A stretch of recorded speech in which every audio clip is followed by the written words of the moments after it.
My name is Stacy Piszcz, as Elizabeth said, and I work at Mass Health as a Deputy Director of the Medicaid EHR Incentive Program, HITECH QA. Today I'm going to present to you some program analysis, the current landscape of Massachusetts and the EHR Incentive Program, give you an overview of the new promulgated final rules, and some Commonwealth program updates. So the first analytic slide is displaying that we have so far, as of October 31st, 11,096 paid providers in the Commonwealth since inception of the program. And this slide represents the breakdown of the provider type percentages as of October 31st.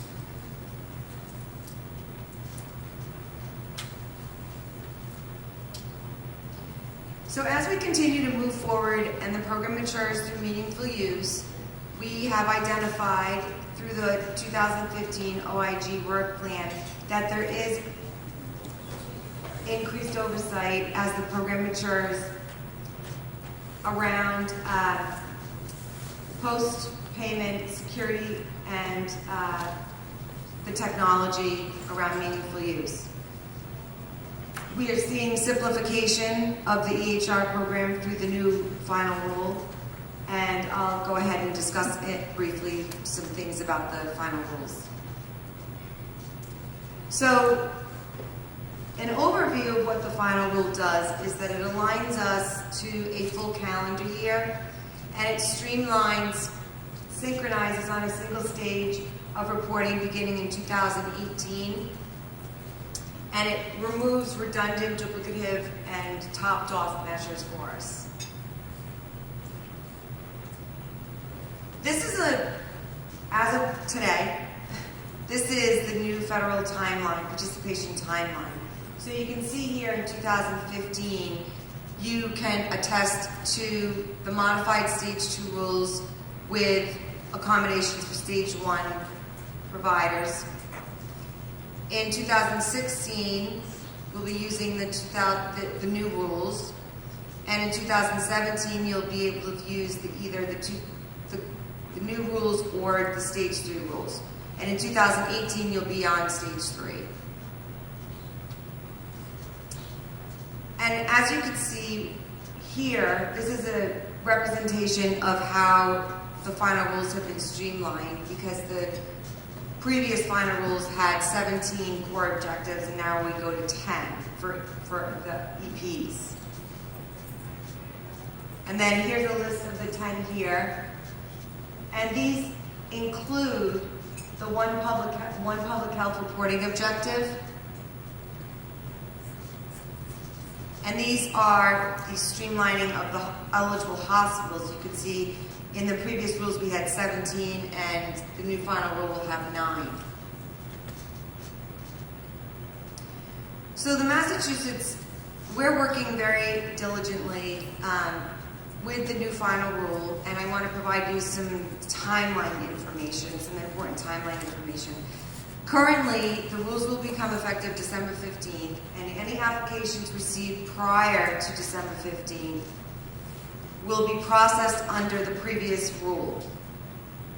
Program year 2015 AIU and MU Stage 1, 90 days, will be processed under the previous rules. And meaningfully used Stage 2 cannot attest until MAPR is updated. So we're working with the MAPR Collaborative to establish deadlines so that we can roll out some updates that will provide Stage 2 meaningful use screens. The current thinking is that the EPs can attest early next year. The dually eligible hospitals can attest early next year. Medicaid-only EHS eligible hospitals can attest late next year. And with these changes and the landscape and what's going on, we'll be requesting an extension on our attestation deadline. And then here is where you can find the final rules and then the ONC final rules. My name is Nicole Bennett. I'm the Provider Enrollment Verification Manager for the Medicaid EHR Intensive Program. It's nice to see all your faces. I'm sure I've probably spoken to most of you at some point throughout the 4 years. So make sure you come and introduce yourselves at the end of the session.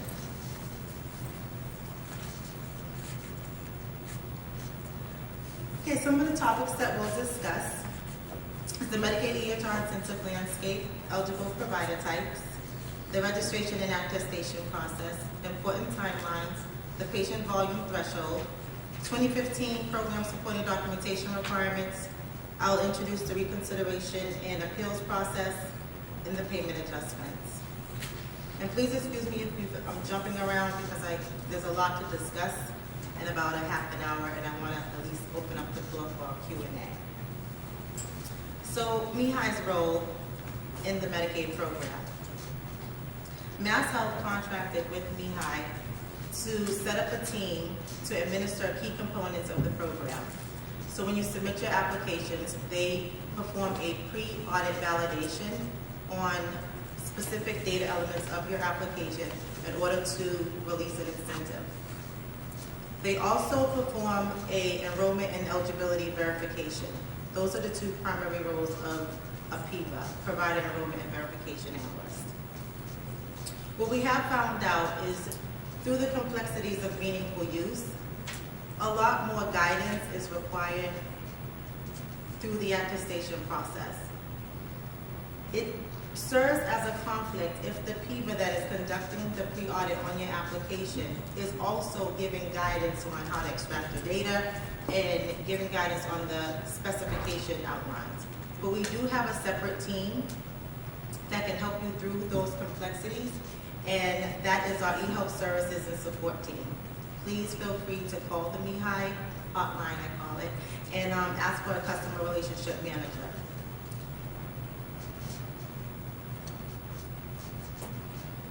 The Medicaid EHR Incentive Program Overview. So the vision and the goal for the Medicaid program has been the same since the launch of the program in October of 2011, which is to accelerate the adoption of certified EHR to support meaningful use in order to improve patient outcomes. The federal government has approved a significant amount of funding to help providers through on the road to interoperability. So let's not miss out on the opportunity to receive an incentive. So over 6 years of the program, eligible professionals can receive up to $63,750. Isn't that a lot of money? Over 6 years, I don't think there will be another program that I think sprinkle a lot of love across the provider community. So definitely you don't want to miss out on the opportunity to receive your incentive. The first year of participation, typically a provider can come in as AIU, which is adopt, implement, or upgrade. Some providers have opted to bypass AIU and come in demonstrating meaningful use. It doesn't change the incentive payment of the $21,250. The first year incentive is that amount regardless of which attestation phase you are coming in. Some providers who have opted to bypass AIU is they want to avoid the Medicare payment adjustment. In each subsequent year, the providers have to demonstrate meaningfully using the EHR. Staying on the theme of not missing out on an incentive, here's a list of eligible provider types, and I want to pay special attention or focus on nurse practitioners. We have over 5,000 providers participating in the program. 75% of them are physicians, so we're doing really great in that area. Nurse practitioners, dentists, and certified midwives, I feel that there's a lot more out there, but they haven't come in and they're not participating in the program. Nurse practitioners, it's showing that 1,000 have participated. I'm sure over the Commonwealth of Massachusetts there are a lot more. So this note, meaningful use is established on a provider-specific basis. Each provider within a practice that sees a given patient can count that patient towards his or her meaningful use objectives. So we know that most nurse practitioners render their services under an attending physician, but they can also use those patients that they are rendering direct services to on their meaningful use panel to meet the meaningful use objectives. So when you go back to your organizations, please look over all of your provider types to make sure that everyone that should be attesting are, so you are receiving an incentive. The registration and attestation process. I'm pretty sure most of you are saying you're pretty familiar with this process. You've been registering providers since the launch of the program. But we are going to be making some changes for program year 2015. So I just want you all to understand the process when you are registering a provider. In order for a provider to participate in the program, they have to be recognized as a Mass Health payee. So what that means is when you register your provider and you submit the registration, it interfaces with the MMIS system. And if there's a match on the provider type, provider MPI, and TIN, voila, you receive your email to say, welcome to MAPR, with your link so that you can access your provider's application. In the instances that you do not receive a welcome to MAPR email, it typically means that the provider is not recognized in the Mass Health system and requires a special enrollment. So when you don't receive your email from your welcome to MAPR email, you probably receive a call or an email from a provider enrollment verification analyst explaining to you what the special enrollment process is. And just to back it up a little bit further, when you do receive, some of you may receive your welcome to MAPR email, and then when you go into the link, you don't have access to your provider. And that typically means that you require a data collection form. Most of you are nodding like, yes, yes, I heard this all before. So, in program year 2014, the deadline was June 24th. We received possibly over 2,000 applications just within the last 2 months of the attestation process. Some providers who required a special enrollment, typically that takes 14 to 17 business days. And MeHI does not administer, or we don't enroll the providers. We send off the packet to Mass Health. So it was a lot of strain, not only on Mass Health, but on MeHI, but I'm sure also on yourselves, because all the anxiety of making sure that you wanted to have access to your providers before the deadline. So this year, for program year 2015, we are imposing document deadline. We want to make sure that everyone who wants to attest for their providers has ample opportunity to do so. So for the special enrollments and data collection forms, they must be submitted 75 days prior to the program year attestation deadline. And then we also are imposing a deadline for the group proxies and resident proposals. Typically, this data takes 6 to 8 weeks to review and approve. And during the June 24th deadline, there must have been at least 8 proxies and proposals that were submitted. A lot of organizations were given the thumbs up to move forward with the attestation process, although their group proxies were not approved. So this year, 60 days prior to the attestation deadline, we are asking that you submit your group proxies and resident proposals for review. Any forms or documents that are received after the program year attestation deadline, they won't be processed until the following program year. Unfortunately, I do not have a program year deadline at this point because MAPR is being enhanced due to the newly published final rules. But as soon as we do have that program year deadline, it will be posted on our website. And just to go over the timelines here at the top. So 2011, the program started. 2016 is the last year eligible professionals can initiate participation in the program. So if you have providers that have never attested to AIU, 2016 will be the last year to initiate participation. And then 2021, the program will be done. So we have a group proxy options. What I want to go over first is some, I think, really important definitions, because there are times when, not only with the group proxies, but also if a provider submits the application and they have a discrepancy with the patient volume, and we ask for claim level detail. A lot of times there's a lot of cycling back and forth because there may be discrepancies or duplicate data found within your claims volume. I think that understanding what the definition of a Medicaid encounter is may help when you're extracting your data for your volume. So the definition of a Medicaid encounter is one service per day, per patient, where Medicaid or the Medicaid 1115 waiver population pay for all or part of a service, and that includes individuals' premiums, co-payments, or cost sharing. So the most important keywords I think is one service per day. So even if a patient goes into the office and they are seen by 2-3 attending physicians, if it's on the same date of service, you can only count that patient one time. In 2011, when the program initially launched, there was one methodology in order to achieve your patient volume, and that was the paid encounters. In 2011, CMS opened it up wider in order to allow providers more opportunity to reach the incentive or reach the eligibility threshold. So not only can you use the paid encounter definition, or you can use the enrollee definition. It's still considered one service rendered any day to a Medicaid or Medicaid 1115 waiver enrolled individual, as long as the provider is eligible for the date of service. So with this method, you can include denied claims, zero paid claims.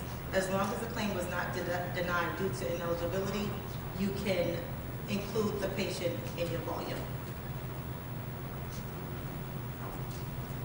What is a group proxy? A group proxy is 2 or more EPs who are practicing at the same site.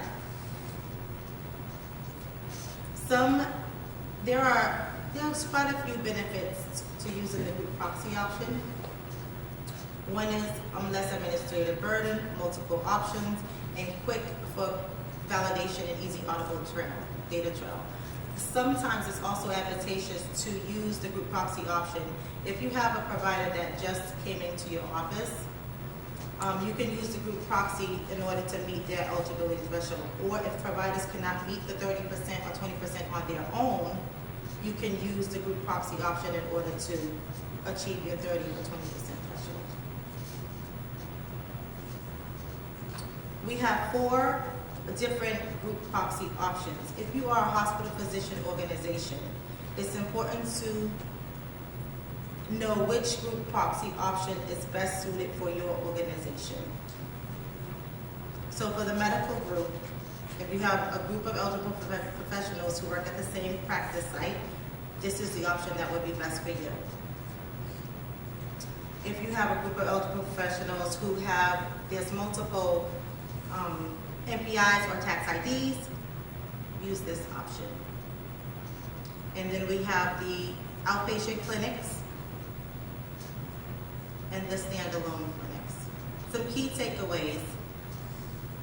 When it involves the patient volume, we do have some sample templates on our website.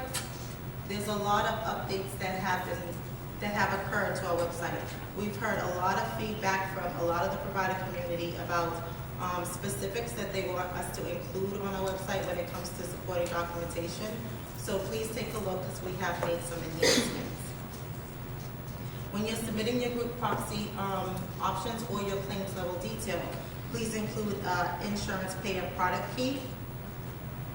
So a lot of systems may pull the data and use abbreviations. Some are easily identifiable, others are not. So having that product key will help minimize the guesswork.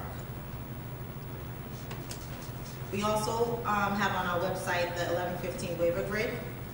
And if you should be applying the CHIP factor to all your in-state patient volume, you can give us a call and we can let you know what the CHIP factor is. So Program Year 2015 supporting documentation requirements. So 2015 supporting documentation requirements, they are currently in development. As soon as all of the documents are finalized, they will be on our MeHI website. I think the key, we probably will be following the same pattern as Program Year 2014, which is uploading your MU dashboard, your confirmation of aggregation form, your acknowledgements. When you are submitting your application, it's important to do pre-planning. Once you submit your application, what we would expect is when we're performing the pre-audit, all of the required documents that should be uploaded in order to validate and confirm your reporting volumes should be there. We also have, so EPs are required to keep an auditable data source for all components of the EHR incentive program for a minimum of 6 years. So regardless if it's MeHI asking for supporting documentation or a state agency, you have that data readily available. We will be introducing the Reconsideration and Appeals Process in Q1 or Q2 of next year. What this means to you. I'll go back to pre-planning. Right now, there are some applications that were submitted, even possibly in program year 2011 or 12, and we do not have a formalized denial process. So some of you should have called and you want your application that was submitted in 2011 or 12 or 13 denied, and you may have received the denial verbally or maybe even in an email, but it has not been formally denied. And what that means is, MAPR cannot create a new application until your application that's currently active is either completed, it's denied, it can't be in an active state. So if you have application incomplete or pending, MAPR cannot create a new application for the current program yet. So having the denial process in place, or reconsideration and appeals process, will allow us to formally deny those applications so that a new application can be created and that you can submit for your providers. When you submit your applications for program year 2015, you will be given 30 days. If there is a discrepancy that was identified, you'll be given 30 days to submit supporting documentation. If we don't receive the supporting documentation in the 30 days, you will receive a final determination notice. If your application is denied, you will be able to have an adjudicatory hearing. And it doesn't preclude you from participating in the future years. Next, we have the payment adjustments. I'm only going to speak about this briefly. So even though Medicaid doesn't impose a payment adjustment, if your providers are seeing patients that have Medicare or Part B beneficiary, the providers will be impacted by the Medicare adjustment. Going forward, CMS has opened up an alternative option for providers to submit their attestations. So for instance, if a provider cannot meet the eligibility threshold, the 30 or the 20%, so they won't be attesting for an incentive, but they do want to attest in order to demonstrate meaningfully using the EHR to avoid the payment penalty. You will have the option to submit your attestations through the EHR incentive program registration and attestation system. There'll be more on the payment adjustments on our website as more information comes forward. That concludes the session. I will open